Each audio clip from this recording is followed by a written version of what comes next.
The common ancestry of all forms of life was one of Darwin's great insights, but he recognized disturbing implications in the idea that humans had evolved from ape-like ancestors. In the eyes of a lot of people, once Charles Darwin had proposed that natural processes could have produced every species on this planet, including us, they felt that took God out of the picture. And about a century and a half later, many people in Dover, like the United States as a whole, agree. One more spider, come spider. To this day, somewhere between a third and half the U.S. population does not accept evolution. I find it personally offensive because I'm a Christian. I believe the Bible is the inerrant Word of God, and that the book of Genesis tells it like it is as to how we came into being. God didn't create monkey and then take man from a monkey. He created man. In Dover, hostility to the theory of evolution had already erupted in vandalism, after a Dover high school student painted a 16-foot mural depicting the evolution of humans from ape-like ancestors. The mural was on display in a science classroom when someone removed it from the school and burned it. Now, as Bill Buckingham continued fighting the purchase of the biology book at school board meetings, the science teachers began to suspect that he had been involved. This idea of man and monkey came into the conversation, and I immediately remember saying to him, does this have anything to do with that mural that disappeared? And that's when he made the remark that he gleefully watched it burn. Right. Sort of under his breath, but we heard what he said. Though Buckingham denied any involvement in the incident, when he reportedly announced he was searching for a biology book that included evolution and creationism, the school board meeting erupted in chaos. Typically, a school board meeting is a very dry thing.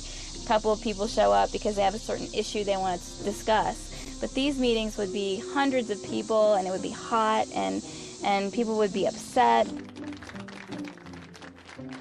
It was a zoo. It was just an absolute madhouse. Ludicrous, bizarre, many adjectives I could use. They were disrespectful to the public, disrespectful to the teachers. They didn't want to listen to anybody. They were just on their own agenda. Sometimes in a democracy, and when you have 9 different personalities together and you have a controversial issue, in the heat of the moment, somebody might say something they wish 10 minutes from now they wouldn't have said. Bring this meeting back to order. The controversy engulfing the school board caught the attention of local newspaper reporters, including Lori Lebo, who grew up in the area. From the first time I heard school board members were talking about creationism, I thought this could become a big issue. I didn't realize how big, but I certainly knew I was intrigued by it. Lebo began reporting on the controversy, but her interest in the issue was not just professional. It was also personal. Lori's father had been the owner of a local radio station, but the oldies format wasn't paying the bills, and the electric company was about to put him off the air.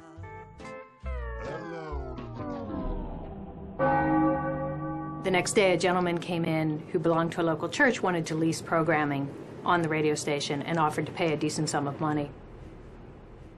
And overnight, the radio station became a Christian radio station. My father became born again.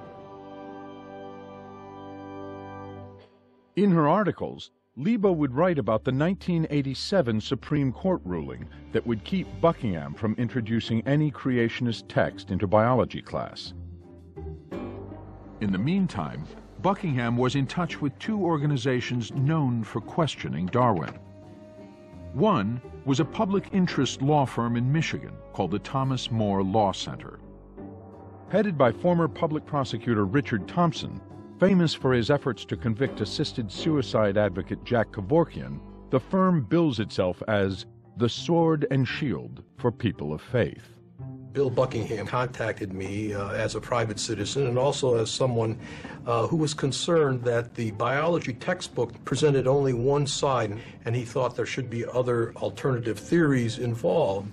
And that's when I introduced him to the theory of intelligent design and indicated that I thought that that theory could be taught alongside the theory of evolution and pass constitutional muster.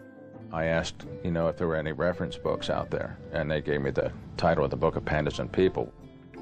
He also found a conservative think tank in Seattle named the Discovery Institute, which calls itself the nation's leading intelligent design proponent.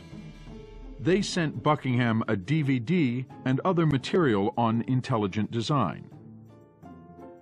In these materials, Buckingham found a view that did not seem to conflict with his own. For example, according to the book of Pandas and People, intelligent design means that various forms of life began abruptly, through an intelligent agency with their distinctive features already intact. Fish with fins and scales, birds with feathers, beaks, and wings, etc. And in the DVD he got from the Discovery Institute, Buckingham found more support for intelligent design. 150 years ago, Charles Darwin transformed science with his theory of natural selection. Today, that theory faces a formidable challenge. Intelligent design has sparked both discovery and intense debate over the origin of life on Earth. And for a growing number of scientists, it represents a paradigm, an idea with the power to, once again, redefine the foundations of scientific thought.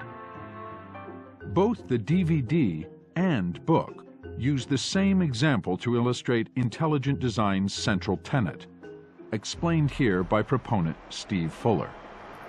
One way to get into the concept of intelligent design is by imagining what it would be like to run across something like this on a beach. John loves Mary. I mean, this is the sort of design that's very unlikely just to have assembled itself just from sand blowing randomly over even a very long period of time. Rather, it shows a sign of some sort of intelligence that's behind it. And just as those words on the beach are clearly the product of an intelligent being, the claim is that some aspects of life itself must be the product of a designer. Intelligent design, in my way of thinking, states that life is too complex to happen at random, that there had to be a designer, something to shape how things went, so to speak. In the book of Genesis, the designer would be God. But in the materials Buckingham received, God is never mentioned. The designer is called an intelligent cause or intelligent agent.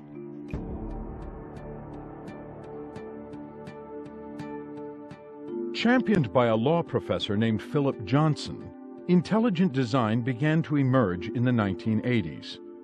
This whole Darwinian story, it seems to me, has been very much oversold. Everybody is told that it's absolutely certain and certainly true, and because it's called science, it has been proved again and again by absolutely unquestionable procedures. But this is not true. It's an imaginative story that has been spun on the basis of very little evidence. An emeritus professor at the UC Berkeley Law School, Johnson wrote a book called Darwin on Trial, in which he laid the groundwork for the intelligent design movement. For years, he's been making the claim that evolution may produce small-scale changes, like the different finch beaks Darwin observed. But for humans to come about requires the intervention of some kind of intelligence. That is the basic intelligent design proposition, that the unintelligent causes by themselves can't do the whole job. An intelligent cause had to be involved. Armed with this new information on intelligent design, Bill Buckingham returned to the school board. He had been told that intelligent design was a good compromise between his religious beliefs, is what he told me, and Alan Bonsall told me that too, and what the courts will allow. They were both very clear on that this is their compromise. Even though they believe in creationism, this would sort of bridge the gap for them. But the science teachers were not convinced. The first reading of it, an intelligent agent created life. That's creationism. It's biblical creationism, you know. All I have to do is take out intelligent agent, put in God, and voila, we have the story of Genesis. So there's no question in my mind what intelligent design was. Now Buckingham was ready to take a stand.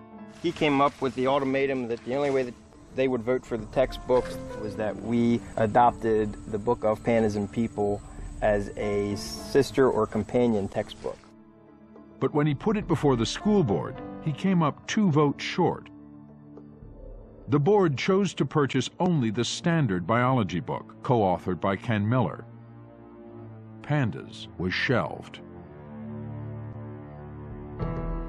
That might have been the end of the story.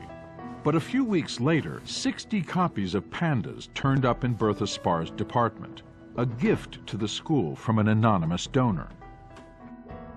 Then, without consulting the teachers, members of Buckingham's curriculum committee drafted the outlines of what became a bold new policy for the science department. It was brought before the full school board for a vote, and after a heated debate, it passed 6-3. In its final form, the policy mandated that all students in 9th grade biology be read a 1-minute statement telling them that Darwin's theory is not a fact, and that it contains gaps. Suggesting intelligent design as an alternative, it directed students to the 60 copies of Pandas that would be available as a reference. The school board members who voted against Buckingham's proposal resigned in protest.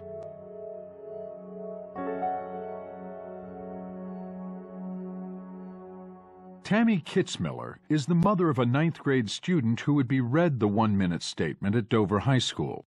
She called the ACLU to see what could be done.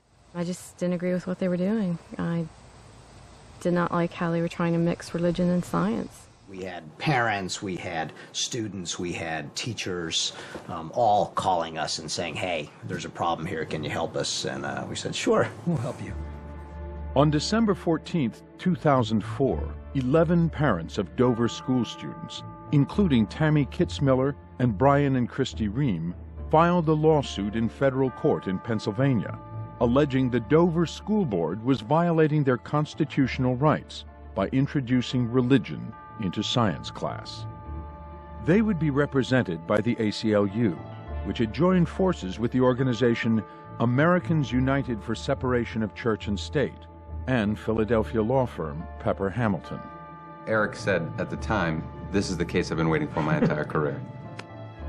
The school board would be represented by the Thomas More Law Center, the firm that had told Bill Buckingham about the Pandas book. A court date was set, and as depositions were being taken, the science teachers took a stand of their own against reading the intelligent design statement. We stepped up and said, we're not going to read it. We met together and agreed that as a unit, we would stand together. I mean, I have principles and standards of my own, and there was no way that I was going to go into a science classroom of mine and make a statement about this so-called intelligent design, knowing full well that it was not science. They notified the board of their refusal in a memo that proclaimed, "Intelligent design is not science. Intelligent design is not biology. Intelligent design is not an accepted scientific theory."